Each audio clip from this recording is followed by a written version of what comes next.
Incognito mode जो है वो एक बहुत अच्छा चीज़ मेरे को लगी है। लोग एथर के चार्जिंग स्टेशंस पे चार्जिंग बिल्कुल फ्री है, आपको कुछ भी पे करने की जरूरत नहीं है। गवर्नमेंट हमें इन चीज़ों के ऊपर इंसेंटिव दे रही है। आज हमारे पास है दी एथर 450X जो कि एक इलेक्ट्रिक स्कूटर है एंड इन दिस वीडियो मैं करने वाला हूं इस स्कूटर का एक डिटेल रिव्यू। अगर आप एक स्कूटर की मार्केट में हैं तो मैं आपको इस वीडियो में समझाने वाला हूं क्यों मुझे ऐसा लगता है कि एथर 450X is the best option for you. बात करेंगे इस रिव्यू में हर एक चीज की, जैसे कि स्टाइलिंग, फीचर्स, प्रैक्टिकलिटी, कंफर्ट कैसा है, राइडिंग एक्सपीरियंस कैसा है, प्राइस कैसा है। हालांकि प्राइसिंग इलेक्ट्रिक स्कूटर्स की इस टाइम पे हाई है, लेकिन हम सभी को पता है कि इलेक्ट्रिक स्कूटर्स का रनिंग कॉस्ट ऑलमोस्ट जीरो होता है एंड इस सब के ऊपर हम काफी डिटेल में जाने वाले हैं। So without any further do करते हैं इस रिव्यू को शुरू। मेरा नाम है राघव एंड आप देख रहे हैं गराज रिव्यूज। शुरू करते हैं इस स्कूटर के ओवरव्यू से। सबसे पहली बात जो मैं बताना चाहता हूँ वो ये है कि Ather is actually an Indian brand. बहुत लोगों को ये चीज़ नहीं पता, लेकिन 2013 में दो आईआईटी मद्रास के स्टूडेंट्स ने एथर को फाउंड किया था एंड बिलीव इट और नॉट, एथर के जो फर्स्ट इन्वेस्टर्स थे वो भी आईआईटी मद्रास के कुछ प्रोफेसर्स ही थे। So one very good thing about this company is कि ये एक इंडियन कंपनी है, which itself gives us a lot of hope. I honestly believe कि ये एक्चुअली इंडिया का बेस्ट इलेक्ट्रिक स्कूटर है एंड वो ऐसा मैं क्यों बोल रहा हूं, चलते हैं उसकी तरफ एंड शुरू करते हैं इस रिव्यू को सबसे पहले स्टाइलिंग से। अब स्टाइलिंग की अगर मैं बात करूं एथर 450X में, तो इसकी स्टाइलिंग एक स्कूटर जैसी ही है, लेकिन एट द सेम टाइम काफी फ्यूचरिस्टिक है। कहने का मेरा मतलब ये है कि अगर फॉर एग्जांपल हम ओला S1 Pro की अगर हम बात करें तो ओला S1 Pro की स्टाइलिंग बहुत ज़्यादा यूनिक सी है एंड वो स्कूटर जैसा दिखता तो है बट मतलब इट्स वेरी डिफरेंट। कई लोगों को बहुत पसंद है, कई लोगों को इतना पसंद नहीं आया। Whereas on the other hand अगर हम एथर की बात करें तो एथर का डिज़ाइन एटलीस्ट दिखता स्कूटर जैसा ही है, लेकिन जो फ्यूचरिस्टिक डिज़ाइन की मैं बात करूँ, फॉर एग्जाम्पल अगर हम प्रॉपर बॉडी पे देखें, उस बॉडी के ऊपर ही हमें एक बहुत लंबी सी हेडलाइट दे रखी है इसके ऊपर, जो कि एक स्लांटेड डिज़ाइन में है, एक पॉइंटी डिजाइन में है, जो इसको एक थोड़ा एरोडायनेमिक लुक और एक स्टाइलिश लुक देता है। सिमिलरली अगर हम मडगार्ड की बात भी करें तो मडगार्ड भी इसका बहुत ज्यादा पॉइंटी सा है। व्हील्स की अगर हम बात करें तो these are alloy wheels, again for the looks and for stability, rigidity अगर हम बात करें तो ये सारी चीजें बहुत अच्छे से मैटर करती है। Next up one of my favourite things जो इस स्कूटर के बारे में वो ये है कि इसका जो इंडिकेटर और डीआरएल्स हमें दे रखे हैं, जो हमारा हैंडल है उसी के ऊपर वो इंटीग्रेटेड है। बहुत ज़्यादा स्लीक डिज़ाइन के डीआरएल्स है, बहुत ज़्यादा स्लीक हमारे पास टर्न इंडिकेटर्स मिलते हैं। All of this combined I definitely feel कि एक डिसेंट लुकिंग स्कूटर है। साइड प्रोफाइल की अगर हम बात करें तो आप देख सकते हैं ये स्कूटर एक्चुअली काफ़ी ज़्यादा कॉम्पैक्ट है, जो कि मेरे हिसाब से हैंडलिंग के लिए एंड सिटी मनूवरिंग के लिए is a very good thing about this scooter. उसके अलावा अगर हम कुछ स्टाइलिंग की उसकी बात करें, पर्सनली मुझे जो चीज़ सबसे अच्छी लगी वो ये है इसका जो रियर हिंज दिया हुआ है इसके सीट को खोलने के लिए, बहुत ज़्यादा अच्छा एंड बड़ा स्केलेटल सा लुक देता है इस स्कूटर को and that I really really like. उसके अलावा कुछ स्टाइलिंग की, जैसे कि एथर का जो स्टिकरिंग आपको यहाँ पे दी हुई है, इसका इवन जो साइड स्टैंड हमें दिया हुआ है उसका जो डिज़ाइन है, जो स्टाइल है, looks very very nice. Even जब मैं स्कूटर को सीधा करके इसको जब मैं साइड में लगाऊंगा तो आप देख सकते हैं इट सिट्स फ्लश, कोई बाहर प्रोट्रूड नहीं करता and even while it is up it looks very very nice. अगर हम फुट पैक्स की बात करें यहाँ पर, यूजुअली अगर आप नॉर्मल स्कूटर्स के अंदर देखेंगे तो जब वो बाहर निकले हुए होते हैं वो बहुत ज़्यादा गंदे लगते हैं, मतलब बाहर निकले हुए एक रॉड टाइप लगते हैं, but you know in this scooter उसको बहुत अच्छे से इंटीग्रेट किया हुआ है। हर एक चीज़ का अच्छे से ध्यान दिया हुआ है कि वो देखने में अच्छा लगना चाहिए, which I think from a styling point of view is wonderful. अब अगर रेयर डिज़ाइन की बात करी जाए तो सबसे पहले तो इसका जो हमें टेल लैम्प डिज़ाइन दिया हुआ है, वेरी वेरी स्लीक, एक सिंगल एलईडी लाइन है जो यहाँ से शुरू होती है and all over the scooter जाते हुए उस एंड पे खत्म होती है, तो लुक्स वाइज एब्सोल्युटली अमेजिंग। एक और अच्छी चीज़ जो मुझे लगी वो ये है कि इसके इंडिकेटर्स भी बहुत अच्छे से स्टाइल किए गए हैं। अगर आप कहीं पर भी देखेंगे आपको कोई भी ऐसे रेयर इंडिकेटर नहीं दिख रहा जो ऐसे बाहर निकल रहा है, everything has been integrated very very well. Indicators actually दिए हुए हैं यहाँ साइड पे, अगर हम देखेंगे तो ये वाले छोटे छोटे जो इंडिकेटर बार्स दिए हुए हैं, these are the actual indicators for this scooter, जो कि from a styling point of view look very very nice. उसके अलावा अगर हम रियर हैंडल की भी बात करें तो very very sturdy, full metal design में हमें दिया गया है। Even the looks of that इसको अच्छे से टाई अप करते हैं and overall in the look segment अगर मैं बात करूं तो डेफिनेटली कहीं भी मुझे ऐसा नहीं लगा कि इसकी लुक्स और एनहांस की जा सकती हैं। It's an overall a very very handsome scooter.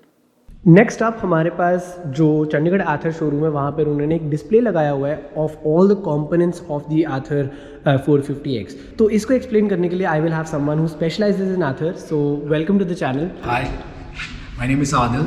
So this is our overall structure. You can see from here. एक ही स्कूटर आता है बोल्टेड चेसिस में। बोल्टेड चेसिस बिल्कुल ही प्रीमियम्स को बाइक वगैरह BMW डुकाटी वगैरह यूज़ करता है। ये टेक्नोलॉजी क्यों यूज़ करता है? इसमें रिजिडिटी भी ज़्यादा मिलेगा, लाइट वेट भी अच्छा मिलेगा।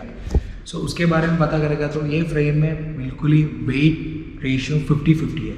Okay. फ्रंट एंड में भी 50% मिलेगा, बैक एंड में भी 50% मिलेगा। ओके वो ये पूरा चीज़ थोड़ा नया है स्कूटर सेगमेंट में, बट आप एक बार राइड करने का टाइम आपको समझिएगा क्यों हम इतना टाइम ले लिया, इतना मेहनत कर दिया ये बनाने के लिए। ये हमारा मोटर है, ये PMS है। PMS means permanent magnet synchronize motor है। सो दूसरा गाड़ी को हब मोटर यूज़ करता है, हमारा गाड़ी पर बेल्ट ड्राइव है विद PMS मोटर। यह हमारा बैटरी पैक है। सो एक्चुअली हमारा बैटरी पैक IP67 रेटेड है। सो हम आपको दिखाने के लिए एक्वेरियम में डाल दिया। यूजुअली हम इसमें पानी भी भरेगा, मतलब आपको समझने के लिए वाटर प्रूफ है and it's a dust proof also.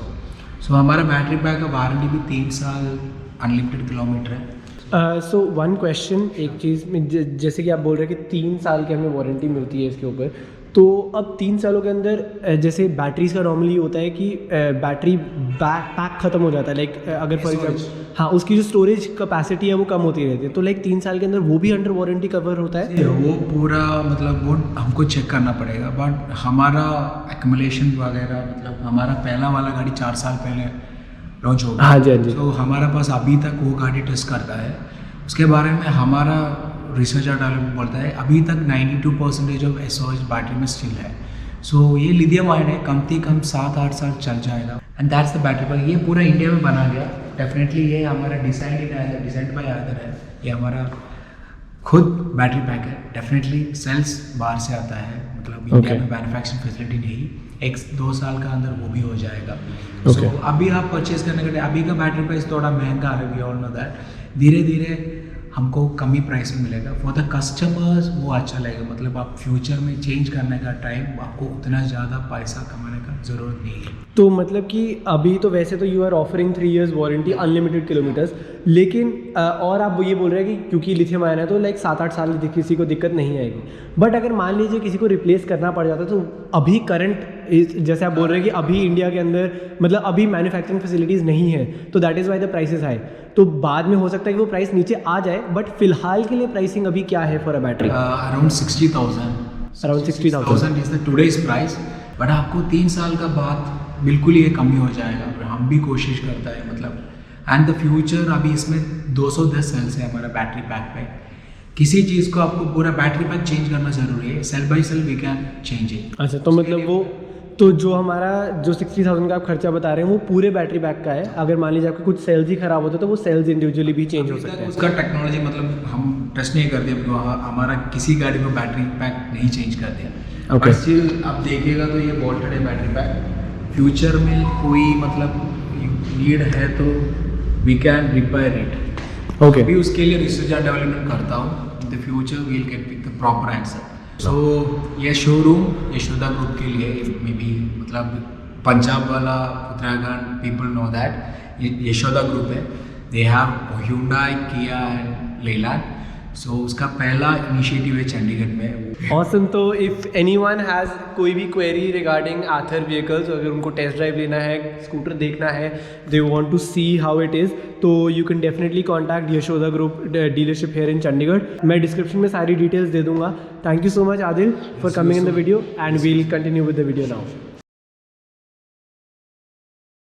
अब बात करें अगर हम आथर 450X की डिस्प्ले की, तो होम स्क्रीन हमारे पास कुछ ऐसी आ जाती है। तो वैसे भी इसके अंदर साइड स्टैंड वार्निंग हमें दी हुई है एंड इसका फ़ायदा ये होता है कि साइड स्टैंड वार्निंग से आप कभी भी इसको ऑन नहीं कर सकते हैं।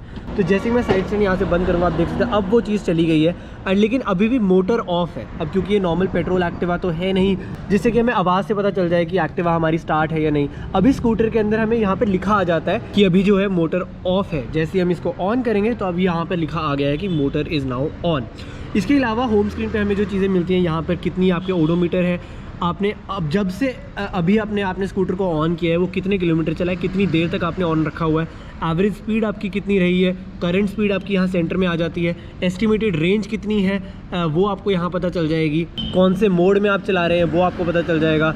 टॉप पे अगर हम देखें तो यहाँ पर हमारे पास आ जाता है इसका नेविगेशन की अगर आपको लोकेशन डालनी है तो आप यहाँ से डाल सकते हैं। तो फॉर एग्जांपल अगर मैं यहाँ पर कोई भी लोकेशन सेट करता हूँ तो ये बता रहा है कि ये जो लोकेशन है वो 1.9 किलोमीटर दूर है यहाँ से, 6 मिनट आपको लगेंगे वहाँ पहुँचने में, एंड अभी जो आपकी रेंज है वो 66 किलोमीटर है, तो आप वहाँ पर पहुँच भी सकते हैं। तो नेक्स्ट फीचर की जो उसकी मैं बात करना चाहता हूँ वो है हमारे पास सेटिंग्स के अंदर अगर हम जाएंगे तो यहाँ पर आपका पहले तो जनरल सेटिंग्स में रजिस्ट्रेशन नंबर और विन नंबर आ जाता है, जो कि अभी आपको ब्लर दिख रहा होगा क्योंकि सेफ्टी रीज़न से मैंने उसको ब्लर किया हुआ है। उसके अलावा अगर हम सेटिंग्स में जाएं तो सेटिंग्स के अंदर हमारे पास smart eco and eco mode आता है। तो इसका फ़र्क क्या होता है, फॉर एग्जांपल मान लीजिए आपको ऐसी कोई जगह जाना है जो यहाँ से 20 किलोमीटर दूर है, लेकिन आपकी जो रेंज है वो 18 किलोमीटर की है। तो जैसे आप इसको स्मार्ट इको पर डालेंगे, ये जो स्कूटर है अपने आप को एडजस्ट उस हिसाब से कर लेगा, एक्सेलरेशन उस हिसाब से देगा ताकि आप वो 18 किलोमीटर की रेंज के अंदर भी 20 किलोमीटर ट्रैवल कर सकें, जो कि मुझे लगता है कि बहुत ही ज़्यादा एक अच्छा फीचर है इस स्कूटर का। उसके अलावा यहाँ से आप इसकी स्क्रीन एडजस्टमेंट कर सकते हैं, ब्राइटनेस की, light, dark and auto mode हमारे पास थीम है। तो अभी ऑटो के अंदर होता क्या है कि अभी जैसे दिन है तो इसको प्रॉक्सिमिटी सेंसर से पता चल रहा है कि दिन है तो इसने लाइट मोड किया हुआ है, रात के अंदर ही ऑटोमेटिकली डार्क मोड कर देगा, which I think is very good. बाकी हमारे पास पार्क असिस्ट और टर्न इंडिकेटर्स की साउंड है। यूजुअली अगर आपने एक्टिवा वगैरह में देखा हो तो बहुत लोग अपने बीपर्स लगवा लेते हैं कि जैसे ही हम इंडिकेटर दें तो वो बीप बीप की आवाज़ आने लग जाए। तो यहाँ पर आप उसको ऑन ऑफ कर सकते हैं।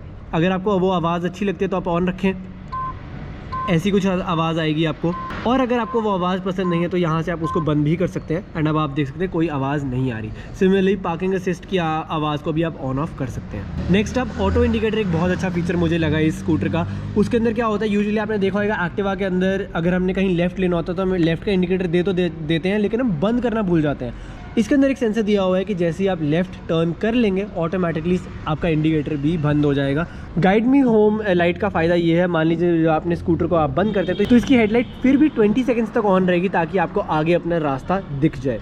रियल टाइम एफिशिएंसी से आपको ये पता चल जाएगा कि कितनी रेस देने से आप कितनी बैटरी यूज़ कर रहे हैं। इनकॉग्निटो मोड जो है वो एक बहुत अच्छा चीज़ मेरे को लगी है। अब लोग बहुत बार safety and tracking and privacy को एक बहुत इंपॉर्टेंट चीज़ लेते हैं, तो अगर आप इनकॉग्निटो मोड ऑन कर देंगे तो आपकी जो लोकेशन एंड नेविगेशन ट्रैकिंग है वो बंद हो जाएगी, जिससे कि किसी को भी आपकी लोकेशन के बारे में कुछ पता नहीं चलेगा, which I think is very very good. उसके अलावा एरर्स के अंदर अगर आपके स्कूटर में कोई भी एरर होगी वो आपको पता चल जाएगी। ब्लूटूथ के अंदर आपका फ़ोन आप कनेक्ट कर सकते हैं। फ़ोन कनेक्ट करने के बाद उसके अंदर अगर कोई कॉल आएगी, म्यूज़िक सेटिंग्स अगर आपको करनी है तो वो सारी इन्फॉर्मेशन आपको यहाँ पर मिल जाएगी। Documents again is a very very good feature. अब बहुत बार क्या होता है कि अपना लाइसेंस, अपना आरसी, वो सारी चीज़ें आप लेकर जाना भूल जा सकते हैं, लेकिन आप इसके अंदर अपने स्कूटर के अंदर ही अपना लाइसेंस, आरसी, इंश्योरेंस, वो सारे डॉक्यूमेंट्स अपलोड कर सकते हैं, जिससे कि अगर मान लीजिए आपको कोई पुलिस वाला रोकता भी है तो आप यहीं से डायरेक्टली वो इन्फॉर्मेशन और वो सारे डॉक्यूमेंट्स आपको उनको दिखा सकें। Awesome feature. Last but not the least, इस स्कूटर का एक बहुत अच्छा फीचर जो मुझे लगा वो है पार्क असिस्ट का। पार्क असिस्ट में आपका रिवर्स गियर आ जाता है। मान लीजिए आप कहीं ऐसी जगह पार्क कर रहे हैं जहाँ पर आपको हिल पर पार्क करना है, बार बार पीछे लेकर जाने में आपको दिक्कत आ रही है, तो आप डायरेक्टली इसका पार्क असिस्ट ऑन कर दीजिए एंड अब आप रिवर्स में भी अपना स्कूटर आप चला सकते हैं, which I think is very very good. Similarly अगर आपको फॉरवर्ड जाना है तो सिर्फ आप इसको प्रेस करें एंड अब आपका स्कूटर आगे जाएगा। सिमिलरली अगर रिवर्स जाना है तो ये बटन फिर से रिवर्स का ऑन हो गया एंड अब आप रिवर्स जा सकते हैं। कुछ और फीचर्स की अगर मैं बात करूं तो नेविगेशन की, जैसे मैंने आपको दिखाया इसके अंदर नेविगेशन इनबिल्ट ही है। इसके अंदर जियो की ई सिम पहले से इंटीग्रेटेड है, तो आपको खुद के मोबाइल हॉटस्पॉट वगैरह यूज़ करने की दिक्कत नहीं है, इंटरनेट की दिक्कत नहीं आएगी। जियो ई सिम इसमें पहले से इंस्टॉल्ड है। इसके अलावा ओवर द एयर अपडेट्स आपको मिलते रहेंगे इसके। अगर कोई भी मान लीजिए एथर को कोई बग मिलता है इसके अंदर या फिर कोई नया फीचर इंक्लूड करना चाहते हैं वो सारी चीज़ें आपको इसके अंदर मिल जाती हैं। उसके अलावा you also have an option for TPMS। तो TPMS is the tyre pressure monitoring system. आपके आगे वाले टायर एंड पीछे वाले टायर दोनों में वो लग जाता है। It is an extra accessory जिसके लिए आपको 5000 रुपीज़ पे करना पड़ेगा, but if you want that you can get that done as well. उसके अलावा आपके पास एक एथर की मोबाइल ऐप आती है। मोबाइल ऐप के अंदर आप locate my scooter, tow away protection, वो सारी चीज़ें आप अपने मोबाइल ऐप के अंदर देख सकते हैं, which I think is an amazing thing.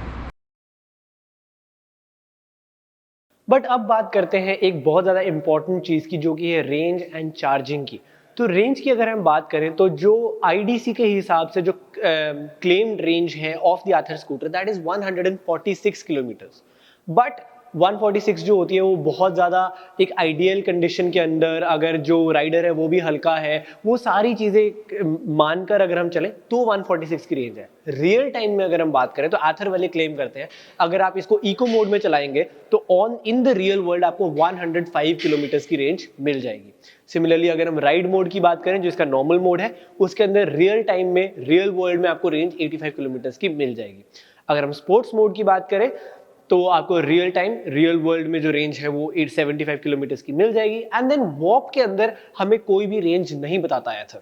उसका रीजन ये है कि वॉप मोड में आथर बोलता है कि जब आप चलाते हैं अपने स्कूटर को तो उस टाइम पे आपको रेंज से फर्क नहीं पड़ना चाहिए, आपको ड्राइविंग एक्सपीरियंस से फर्क पड़ना चाहिए। क्योंकि वॉप मोड के अंदर जो इसकी टॉप टॉर्क है that is 26 newton metres. And अगर आपको एक छोटा सा कंपैरिजन में दूं तो 26 न्यूटन मीटर्स इतनी टॉर्क है कि रॉयल एनफील्ड बुलेट की भी टॉर्क इससे थोड़ी कम है। बट स्टिल अगर हमें एक छोटा सा फिगर हमें देना हो तो जहां तक मुझे लगता है तो आराम से आपका 50 to 60 किलोमीटर तो वॉप मोड में भी चल जाएगा। एंड अगर हम ट्रूली अपने आप से बात करें तो स्कूटर जो है यूजुअली लोग सिटी के अंदर ही चलाते हैं एंड 50 to 60 किलोमीटर भी बहुत ज्यादा माना जाता है। लोग यूजुअली एक दिन में अपने स्कूटर को 50-60 किलोमीटर नहीं चलाते। बट स्टिल अगर आपकी यूजेज इतनी है भी तो भी अगर आप सारा टाइम वॉप मोड में भी चलाएंगे तो आथर 450X की रेंज आपके लिए मोर देन इनफ है। अब चार्जिंग की अगर बात करी जाए तो सबसे पहले जब आप अपना आथर स्कूटर खरीदेंगे तो आपको दो ऑप्शंस दिए जाते हैं। या तो आप अपना पोर्टेबल चार्जर ले लीजिए जो कि आपके किसी भी 5 एम्पियर सॉकेट के अंदर लग जाएगा एंड आप उस चार्जर को कहीं भी लेकर जा सकते हैं। That is completely free of cost. दूसरा ऑप्शन आपको ये मिलता है कि आप एक वॉल माउंटेड चार्जर ले सकते हैं जो कि ये वाला है। इसके आपको इंस्टॉलेशन चार्जेस अलग से पे करने पड़ेंगे लेकिन चार्जर फ्री मिल जाएगा। इंस्टॉलेशन चार्जेस ज्यादा से ज्यादा 2500-3000 के आसपास रहते हैं, ज्यादा नहीं रहते। इट इज डिपेंडिंग ऑन कि कितनी वायर लगेगी आपके घर में उसको लगाने की। तो दोनों चार्जेस की अगर हम चार्जिंग टाइम की बात करें तो 0 से लेकर 80% वो आपको 4.5 घंटे में कर देंगे। एंड अगर हम 0 to 100 की बात करें तो अराउंड 5.5 से 6 घंटे आपको लग सकते हैं। But then the main thing is कोई भी अपना स्कूटर 0% चार्जिंग पे नहीं लगाता। जब आप रात को अपना स्कूटर चार्ज पे लगाएंगे तो उसमें 20-30% भी जो बैटरी होने वाली है तो उसको फिर से चार्ज करने की जरूरत नहीं है। एंड ओवरऑल 4-4.5 घंटे is the charging time in the real world जो आपको चाहिए होगा अपने स्कूटर को 100% करने में। But then there are also industrial chargers जो आपको आथर के चार्जिंग फैसिलिटीज के अंदर देखने को मिल जाएंगे। आथर अपना चार्जिंग नेटवर्क अभी भी और एक्सपैंड कर रहा है एंड मेट्रो सिटीज जैसे दिल्ली, मुंबई, बैंगलोर उनके अंदर तो काफी चार्जिंग स्टेशन पहले से ही बन चुके हैं। लेकिन चंडीगढ़ के अंदर अगर हम बात करें फिलहाल के लिए सिर्फ एक ही चार्जिंग स्टेशन है। लेकिन रेस्ट अश्योर्ड कि आथर अपने चार्जिंग नेटवर्क पे काम कर रहा है एंड वो उसको और एक्सपैंड कर रहे हैं जितनी जल्दी हो सकता है। एक अच्छा बेनिफिट आपको ये भी मिलता है वो ये है कि दिसंबर तक मतलब till the end of this year 2022 के एंड तक आथर के चार्जिंग स्टेशंस पे चार्जिंग बिल्कुल फ्री है, आपको कुछ भी पे करने की ज़रूरत नहीं है। अब जहाँ तक रही बात चार्जिंग की कि इसको चार्जिंग पे लगाना कैसे है, तो अभी फ़िलहाल मैंने क्या किया है कि चाबी को लगा दिया एंड इसको ऑन पोजीशन में डाल दिया है। मोटर अभी बंद है। All I need to do is remove this charging cable. मैं इसके यहाँ पर जो चार्जिंग पोर्ट है इसके अंदर मैं इसको लगा सकता हूँ कुछ इस तरीके से। एंड देन आपकी जो डिस्प्ले उस पर आ जाएगा चार्जर डिटेक्टेड। तो all I have to do now is इसको ऑफ करके मैं चाबी निकाल लूँगा एंड अब ये जो स्कूटर है वो चार्ज होने लग गया। इसका एक फीचर और है वो ये है कि अब जबकि चाबी मेरे पास है तो मैं इस चार्जर को निकाल नहीं सकता। अगर आपको चार्जर निकालना है तो you will need the key. चाबी आप अंदर लगाएंगे, ऑन पोजीशन में जब आप डालेंगे तो यहाँ पर अब लिखा आएगा कि the charger is now unlocked. यहाँ से अब आप बटन दबाकर इसको निकाल सकते हैं and then you can put this back over here. Next अब बात करें अगर हम प्रैक्टिकलिटी की, तो अगर मान लीजिए आप अपने आथर स्कूटर को नॉर्मल डे टू डे के एक्टिविटीज़ में ग्रोसरीज लेने जाते हैं या कुछ भी सामान लेने जाते हैं तो आपके पास कितना सामान है। सबसे पहली जो अच्छी चीज़ मुझे लगी वो ये है कि आपके पास जो ये बेड मिलता है ये कम्प्लीटली फ्लैट है, कोई भी आपको टनल जाती हुई नहीं मिलती इसके अंदर। आप आराम से कुछ सामान अगर आप यहाँ रखना चाहते हैं तो आप रख सकते हैं। दूसरी चीज़ ये है कि आपको यहाँ पर एक रिट्रैक्टेबल हुक मिलता है, तो अगर आपको कोई चीज़ टांगनी हो तो यहाँ पर आप बहुत आसानी से उसको टांग सकते हैं। And then last but not the least हमारे पास आ जाती है इसकी बूट। अब बूट को खोलने के लिए हमारे पास जो तरीका है वो दिया हुआ है यहीं पर। डायरेक्टली आप इसको जब टर्न करेंगे, बिना प्रेस किए जब आप टर्न करेंगे तो आपकी जो बूट है वो ओपन हो जाएगी एंड आप उसको कुछ इस तरीके से ओपन कर सकते हैं। सबसे बड़ा फ़ायदा जो आपको इलेक्ट्रिक में मिलता है वो ये है कि कोई भी इंजन ना होने की वजह से बूट आपको बहुत बड़ा मिलता है। तो इस स्कूटर का जो हमें बूट मिलता है that is 22 litres and without any kind of issue आप इसके अंदर बड़ा हेलमेट भी रख सकते हैं एंड आपको प्रैक्टिकलिटी स्टोरेज वाइज कोई दिक्कत नहीं आने वाली। ऊपर से और अच्छी बात मेरे को ये लगी वो ये है कि एथर ने यहाँ पर एक छोटी सी लाइट भी दी हुई है, तो रात में अगर आपने कुछ सामान इसमें रखा हो तो आपको वो भी देखने में कोई दिक्कत नहीं आएगी। Okay, so finally driving the Ather 450X। Initially सबसे पहले मैंने इको मोड से शुरू किया एंड इको मोड से अगर मैं पहले एक्सेलरेशन की ही बात करूं तो एक्सेलरेशन नॉर्मल है। अगर जैसे मैं एक्टिवा से कंपेयर करूं, मेरे पास खुद यामाहा रे जी है, उससे कंपेयर करूं तो बिल्कुल उस लाइन पे ही है, बहुत ज़्यादा नहीं है। बट अगर मैं एज इज ड्राइविंग एक्सपीरियंस की बात करूँ तो that I feel is quite good, stable है, कोई वाइब्रेशंस मुझे अभी तक फील नहीं हुई है स्कूटर के अंदर। सस्पेंशन इज़ सॉफ्ट, चलाने में मुझे कोई दिक्कत नहीं आ रही है। टर्न लेते हुए भी इट इज़ क्वाइट प्लांटेड, ऐसा नहीं लग रहा कि मैं कहीं पे भी अनस्टेबल हो रहा हूँ, so which I really like. Riding posture की अगर मैं बात करूँ तो मेरी हाइट काफ़ी लंबी है, 6 फीट 2, तो उस टाइम पे मुझे नॉर्मल लग रहा है, कोई थकने वाली बात नहीं है। बट एट द एंड है तो एक एक्टिवा ही है, तो ज़्यादा से ज़्यादा मैं इसको 50, 60, 70 किलोमीटर चला लूँगा, बट उससे ज़्यादा आई फील थोड़ा ज़्यादा टायरिंग होने लग जाएगा वो। बट उसके अलावा एवरीथिंग इज़ नाइस। अब अगर मैं इसको मूव करूं नॉर्मल मोड यानी कि राइड मोड के अंदर, तो इसके अंदर एक्सेलरेशन थोड़ी सी इंक्रीज ज़रूर हुई है। इको मोड में अगर मैं बात करूं तो इसकी टॉप स्पीड जो थी वो 40-45 तक ही थी, ज़्यादा देर रखोगे तो शायद 50 तक चले जाए। बट राइड मोड में आप जैसे इसको डालेंगे यानी कि नॉर्मल मोड के अंदर, तो आपको तब फील होगा कि हाँ अब थोड़ी स्पीड भी बढ़ी है एंड एक्सेलरेशन भी बढ़ी है। राइड क्वालिटी तो ऑब्वियसली सेम ही रहेगी। इस मोड में ये 60 तक बड़े आराम से जा सकती है। एक चीज़ जो मैं बताना ज़रूर चाहूँगा वो ये है कि जब आप इसको चलाते हैं तो इसकी मोटर्स की आवाज़ ज़रूर आपको आती है। अनोइंग नहीं है, बट वो ये मोटर्स की वो जो वाइनिंग की आवाज़ है वो आपको सुनाई देती है। ऐसा नहीं है जैसे हमें इलेक्ट्रिक्स के बारे में बताया जाता है कि वो बिल्कुल ही साइलेंट है। गाड़ियों के अंदर आपको ज़्यादा आवाज़ नहीं सुनाई देती क्योंकि उनके आसपास एक कैबिन होता है, लेकिन इस स्कूटर के अंदर आपको मोटर की थोड़ी बहुत आवाज़ तो आती ही है। नेक्स्ट अब अगर मैं इसको लेकर जाऊँ स्पोर्ट मोड में, तो स्पोर्ट मोड के अंदर आपको एक्चुअली फील होता है कि हाँ इसकी एक्सेलरेशन कितनी ज़्यादा है। इसके अंदर आप इसको आराम से 80 तक लेकर जा सकते हैं, 80-85 तक भी चली जाएगी मेरे हिसाब से, कोई दिक्कत वाली बात नहीं है। बट देन आता है हमारा फेवरेट मोड जो कि है वॉप मोड। वॉप मोड के अंदर तो ये स्कूटर बिल्कुल चेंज हो जाता है, एक्सेलरेशन बिल्कुल इंस्टेंटेनियस है। 90-95 तक भी ये स्कूटर चले जाएगा इस स्पीड के अंदर। टॉप स्पीड हालांकि बोलते आथर वाले 80 हैं, बट 90-95 भी ये चले जाएगा मेरे हिसाब से, कोई दिक्कत नहीं आएगी इसको पहुंचने में उस स्पीड पे। एंड उस स्पीड पे भी कोई वाइब्रेशंस नहीं है। Last but not the least अगर मैं बात करूँ और चीज़ों की, जैसे कि इसके अंदर जो डिस्प्ले दे रखे, डिस्प्ले के अंदर अगर आप नेविगेशन ऑन करते हैं तो धूप में भी, जैसे अभी मैं दोपहर में चला रहा हूँ, भरी धूप के अंदर भी डिस्प्ले को देखने में कोई दिक्कत नहीं है, ब्राइटनेस इसकी सफिशेंट है। तो मेरे हिसाब से ओवरऑल इसका ड्राइविंग एक्सपीरियंस मुझे बहुत ज़्यादा पसंद आया। एंड एट द एंड मेरे हिसाब से तो मैं यही कहूँगा, स्कूटर यूजुअली लोग इतना ज़्यादा नहीं चलाते। अगर दिन में हम 50-60 किलोमीटर्स की भी ड्राइविंग अपनी रखें तो मेरे हिसाब से तो अगर आप सारा टाइम वॉप मोड में भी चलाएंगे आपका ये स्कूटर आराम से चल जाएगा। एंड वॉप मोड में जो ये आपको एक्सपीरियंस देता है एब्सोल्युटली अमेजिंग। ये चीज़ आपको सिर्फ तभी आएगी अगर आप खुद इसकी टेस्ट ड्राइव लें। बट एक चीज़ ज़रूर है जो कि सेफ्टी से रिलेटेड है, जिस हिसाब से स्कूटर की एक्सेलरेशन है उसी हिसाब से स्कूटर की ब्रेकिंग भी है, जो मुझे लगता है कि एक बहुत एसेंशियल चीज़ है जो आथर ने बहुत अच्छे से केटर करी है। इस स्कूटर के अंदर आपको दोनों आगे एंड पीछे से डिस्क ब्रेक्स मिलती हैं, जिसकी वजह से braking amount is sufficient. Overall मेरा ड्राइविंग एक्सपीरियंस इस स्कूटर के साथ तो बहुत बढ़िया रहा है, highly recommended. And now last but not the least हम बात करते हैं प्राइसिंग की। अब आथर एक्स की अगर मैं बात करूं तो इसका जो एक्स शोरूम प्राइस है दैट इज 1,60,000 रुपीज, जो कि सुनने में बहुत ज्यादा लगता है। लेकिन आपको एक चीज ध्यान में रखनी होगी कि इलेक्ट्रिक व्हीकल्स का जो रजिस्ट्रेशन टैक्स है वो नहीं है, यानी कि चंडीगढ़ में तो एटलीस्ट इसका ऑन रोड प्राइस भी आपको 165 के आसपास ही पड़ता है, including the insurance cost and file का जो आपको कॉस्ट लगता है, रोड टैक्स नहीं है। एंड उसके ऊपर भी हमें एक सिल्वर लाइनिंग आ जाती है कि गवर्नमेंट हमें इन चीज़ों के ऊपर इंसेंटिव दे रही है। चंडीगढ़ गवर्नमेंट का इंसेंटिव जो है दैट इज 24,000 रुपीज, यानी कि अगर मैं इंसेंटिव को ध्यान में रखते हुए लगाऊं तो इसका ऑन रोड कॉस्ट हमें अराउंड 1,41,000 रुपीज का पड़ने वाला है चंडीगढ़ में।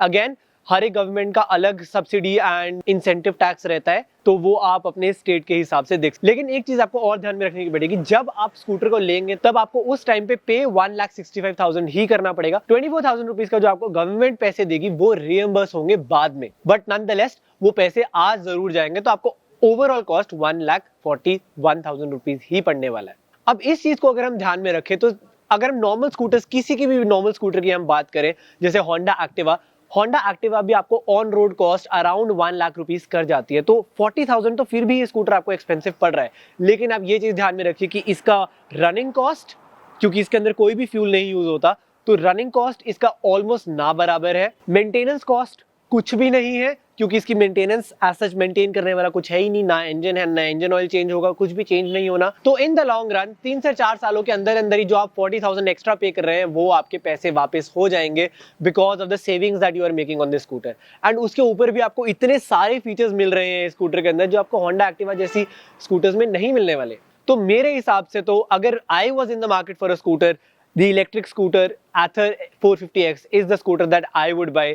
मेरे हिसाब से this is the smart choice. And अगर आप मार्केट में एक स्कूटर देख रहे हैं तो आई वुड डेफिनेटली रेकमेंड आप ये स्कूटर जरूर आके देखें। चंडीगढ़ में अगर आप देख रहे हैं तो यहाँ यशोदा ग्रुप का जो शोरूम है, यहाँ पर आकर आप देखें, टेस्ट ड्राइव लें, आपको समझ आएगा क्यों मैं ये चीज बोल रहा हूँ। बट मेरी तरफ से यही था इस वीडियो में गाइज। आई होप आपको ये वीडियो पसंद आए तो लाइक जरूर करें, कॉमेंट डाउन बिलो आपको क्या लगता है Ather 450X के बारे में। Share this video as much as you can और इस चैनल को सब्सक्राइब करना बिल्कुल ना भूलें, क्योंकि उससे मुझे बहुत मोटिवेशन मिलती है आपके लिए नया नया कंटेंट निकालने की। Thank you so much for watching this video and मैं आपसे मिलूंगा अगली वीडियो में।